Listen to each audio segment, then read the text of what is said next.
स्वामी विवेकानंद एक ऐसा नाम है जिससे पूरी दुनिया भली भांति परिचित है।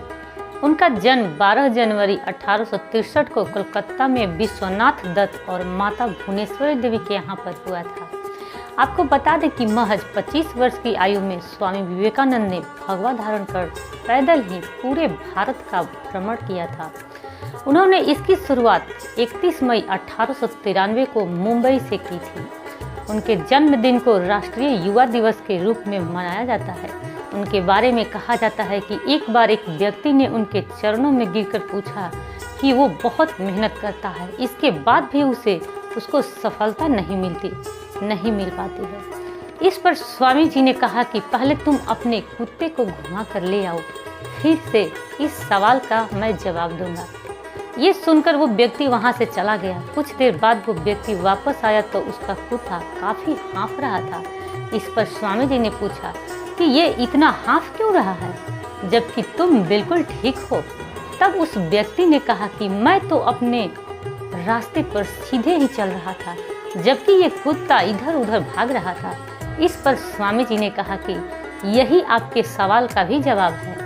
जब आप अपने लक्ष्य को तय कर उस पर सीधा आगे बढ़ते हो तब सफलता हासिल होती है, नहीं तो केवल थकान ही होती है। इस पर उस व्यक्ति ने स्वामी जी के चरण पकड़ लिया और कहा कि आगे भी वो इस बात का पूरा ध्यान रखेगा। इसी तरह से जब स्वामी विवेकानंद विदेश दौरे पे थे और अलग अलग जगहों पर अपना व्याख्यान दे रहे थे तो उससे महिलाएं काफ़ी प्रभावित हुई।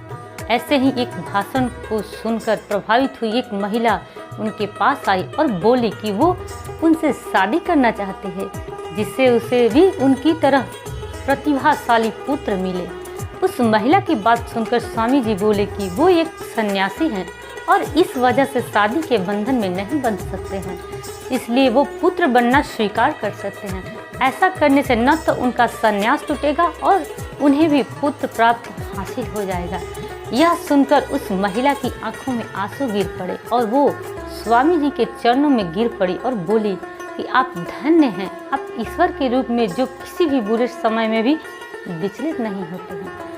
तो फ्रेंड्स, सबसे ज़रूरी बात मैं आप लोग को ये बता दूं कि स्वामी विवेकानंद का सबसे पहला वर्ड यही है कि लक्ष्य। हम लक्ष्य को कैसे प्राप्त कर सकते हैं?